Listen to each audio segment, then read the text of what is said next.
wait to get abused for this recipe. Binks, are you actually telling me to make cabbage soup? Is this some kind of joke? I swear to you, this is really, really good. It's super easy.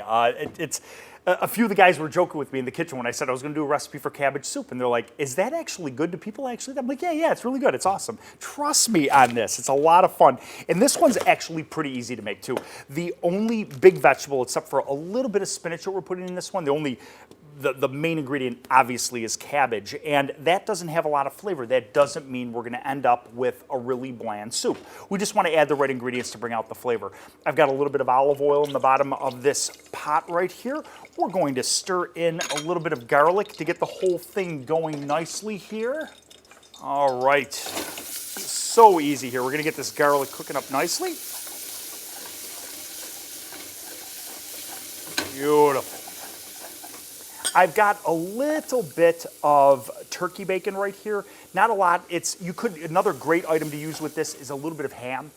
Super, super lean ham. I would caramelize it off first if you're doing that. When I say caramelize it, throw it in the oven, saute it off real quick with a little bit of macadamia nut oil just to bring out the flavor of the ham. That's what we're looking for here. That's one of the big flavorings we're going to want to add in. Okay. I'm not cutting the cabbage really, really small. Keeping it pretty decent size here. Let's add a little bit more in.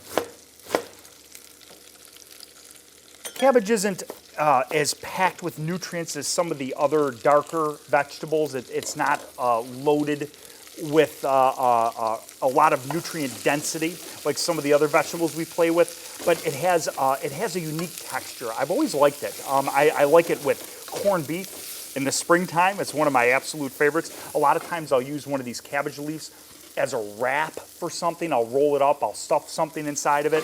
That's a lot of fun. It can be really, really cool when it comes to things like that. All right, we are rolling right along. As you can see, we're not playing around here. I'm gonna add a little bit of chicken stock into this. Teeny bit of sage. And that's going to be about it. I can add this spinach in right now. I can wait till the cabbage cooks down a little bit. I think I'm going to wait till the cabbage cooks down a little bit. Take about a half an hour to cook this and simmer it. You don't want to do a full ripping boil with this. You just want to simmer it and sort of break it down slowly because I still want to see the cabbage when it's done. If you wanted to put a little bit of like ham in here or a piece of a ham bone if you had one, would be absolutely fine to add flavor. It's not going to add a tremendous amount of fat. It really isn't, but it will add a lot of flavor into something like this. We're going to let this cook for half an hour and see how she comes out.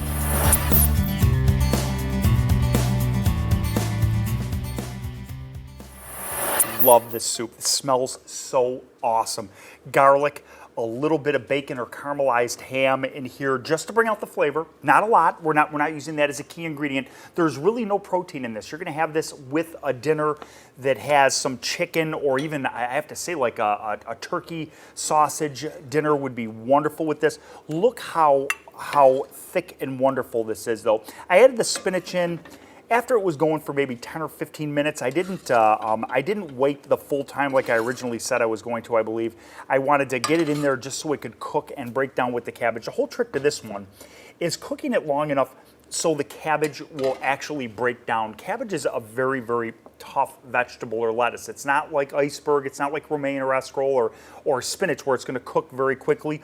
You've got to actually cook it enough to fully break it down. You can finish a soup like this with a little bit of Parmesan cheese or Asiago cheese, something along those lines, but don't go crazy with it. Remember, the denser the cheese, the worse it is for you. So these hard block cheeses like Parm and Asiago and some of the more dense cheeses are not the best thing in the world, but they're packed with flavor, so a little bit goes a long way. When making soups like this, don't be shy. If you like it, first time maybe only make a gallon. If you like it, make 2 the next time, make 3. Make a 55-gallon drum and throw it into your freezer. Have it ready and available. Doing things like this over and over again kind of sucks. It takes a lot of time, but if you can make it up in advance, portion it up, you'll always have the right choices for a lunch or dinner add-ons. Great.